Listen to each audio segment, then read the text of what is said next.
You might recognize her as a Twin Cities reporter for CCX Media. Or you might also recognize her from several Twin Cities run events. She is a finisher of the Twin Cities 10 mile. It just happened this past Sunday.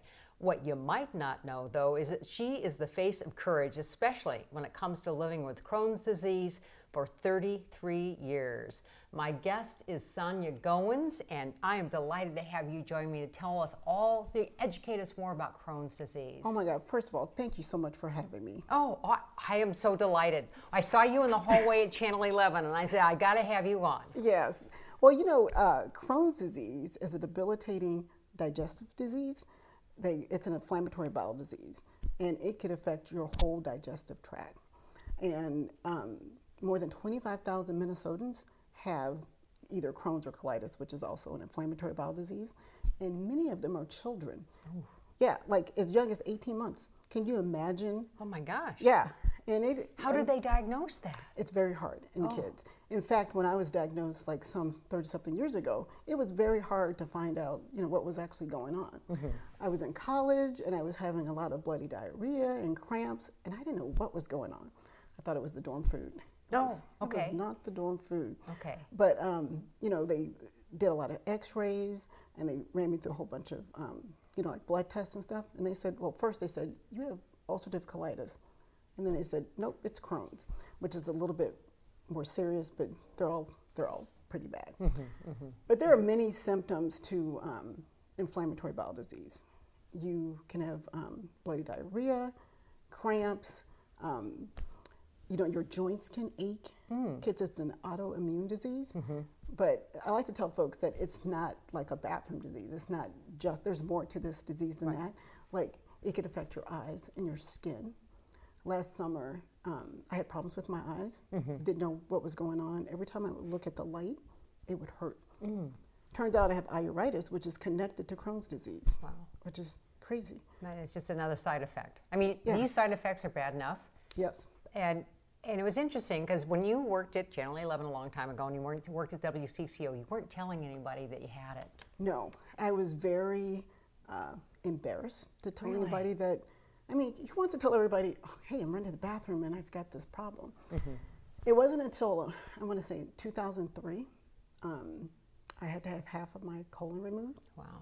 And, you know, people were wondering, okay, why is she always sick? What's wrong with her? You know, what's going on? And then I just got tired of being sick and tired, and I started saying, okay, I'm going to tell people about this. Mm-hmm. I mean, now you see commercials about it. 10 years ago, you didn't see commercials about Crohn's or colitis, you know. You had a different turn of events than earlier this year, and part of it was because of the significance of the disease. And so you had a catheter, you came off Whole Foods, you even named your catheter Hopeful, which I don't know too many people that would do that. It was a piece of equipment that kept you alive, though. It was. It's called Total Parenteral Nutrition, and basically it was the IV that was put in my chest, and then I had an IV bag that was full of nutrients that was specifically made for my body. So I couldn't eat anything. I could just have broth, coffee, and water. And it was really hard. But this was to help cure, like once and for all, wasn't it? What was going on inside? No, so I had bloody ulcers in my colon. It was it was New Year's Eve actually when I got sick. And I said, no matter what, I'm gonna eat these crab legs. Ate the crab legs. Bad decision. I ended up in the ER, and they're like, no, you've got, you know, these ulcers in your colon. Mm. And it was a choice between, okay, we can operate, and, you know, you never want to have surgery when you have Crohn's disease. Mm. And then they said, well, we could do this other option, and we could feed you by, you know, by IV. And I had done this once before when I worked at Black Entertainment Television. You know, I couldn't eat, so I knew I could do it because I did it then, like for 6 months, you know. Mm-hmm. But this was really hard because all around me, there was food. I had to cook for my kids. I remember coming home from the hospital and I made my son a bowl of oatmeal, and I wanted to eat the oatmeal. I couldn't do it, you know. But and you talked even on Facebook, you probably talked on your blog and a few other things about you just smell the food and your mouth would start to water. Oh, yeah. But you know, the downside too was like, you know, people didn't want to go out with you anymore. They felt bad. And I'm going to be honest with you, it kind of made me sad, but I found a way around that. I started walking with people. I'm like, I could do other things besides, you know, go to events where there's food and stuff. But yeah, it was really hard. I mean, all at work, people are eating. Everything you do, people are eating. Well, it's a social thing. And so to kind of remove that from your life, it's and you're a social person. Yeah, I remember like Easter, you know, birthdays, I couldn't eat, but I still had to cook for my family. You know, it was a mental thing, you know. But with all that going on, I was still hopeful, and that's why I named my catheter Hopeful. And I wanted to show people that just because something bad happens to you, you don't have to stop living. Hopeful is a word that you find in the Bible a lot, and faith plays a huge role in your life. And you share that all the time on Facebook. I do. I'm sorry, I said I wasn't going to cry, but every day I pray all the time. In fact, this illness has made me stronger. You know, it's made my faith stronger. You know? Tell me about Sonya Strong. Right? Yeah, that's what I renamed my blog and myself Sonya Strong. But you know, my faith is my rock. You know, growing up, I remember my mom and dad used to force me to go to Sunday school, and back then I didn't want to go. But it's funny, like when you get older and you remember those same lessons. And my mom and dad, they're like, God is not going to leave you through this. Not at all. Yeah. But as a result also of what you put on Facebook, people have reached back to you, not only to support you, but to share their stories of faith in whatever it is that they're going through. It doesn't matter what you're going through. You know, I always say, you know, it can't rain forever. It can't rain forever. You know, I always know there are always signs around me that, you know, God is present. I call it my unexpected sunshine. Exactly.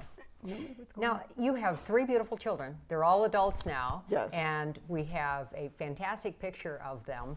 And your youngest just graduated from high school. You probably had to fix high school graduation meals, right, and all the rest of that stuff. But so what did they know about Crohn's, and is it even possible it could affect them?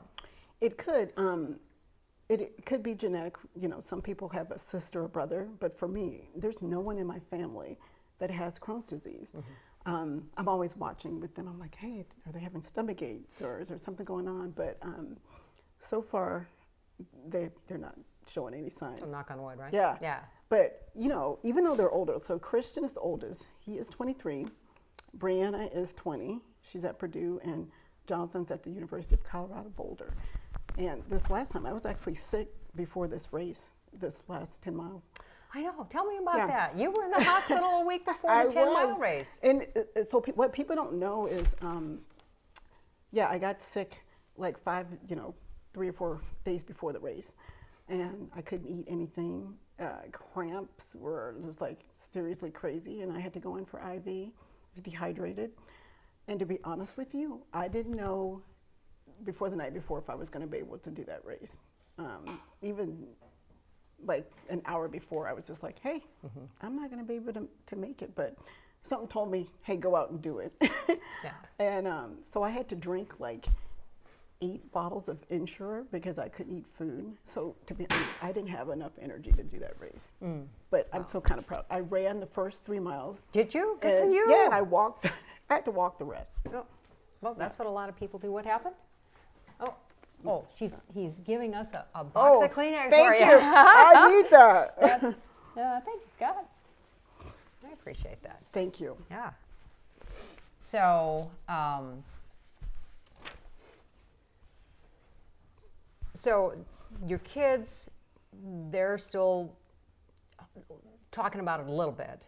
Your daughter also met you at the finish line for that as well. So. She surprised me. She flew home. And I was like, yeah. She didn't know I was sick. Because I try not to let Christian and Brianna know, especially because I'm like, they're away at school. There's nothing they can do. But I could see on their faces, you know, they worry. And it makes me upset to see them worry. I like that. Okay, so you've got another huge big race coming up. It's the half marathon, November 3rd in Savannah. So what's that all about? Okay, it's for Team Challenge. This is what my jacket says, Team. And it's an endurance training program for the Crohn's Colitis Foundation. There are 5 members from Minnesota that are going to represent our state. And you can either walk or run a half marathon. So I'll probably do a combination. But it's all to raise money for the Crohn's and Colitis Foundation. Okay. And my goal is 3,000. All right. Well, I appreciate you so much coming on and telling us a little bit more about this. It seems like more and more people I hear are being diagnosed with this. And there's not enough information. Let's just put it that way out there about it. There's 1.6 million Americans have inflammatory bowel disease. Oh. Yeah. And if people want more information, of course, they can go to our website. But if they want to join the Crohn's Colitis Foundation, I'm also a board member. Oh, okay. There's several events coming up. We have our gala coming up October 27th. So if people want to go to that, they can. Their tickets are still available. And then we have another endurance program called Spin, and that's in December, where you're spinning on bikes. Sure. Raising money for a cure. Well, thank you so much for joining me. I really appreciate it. Thank you for having me. And so we're going to let our audience know, again, if you would like to help Sonya raise money to find a cure for Crohn's disease, just head back to the What's Next with Diana Pierce page on Facebook. I will have a link there. And then also, if you want more information on Crohn's and colitis, just head to the page number up on the screen. And thank you at home for joining us.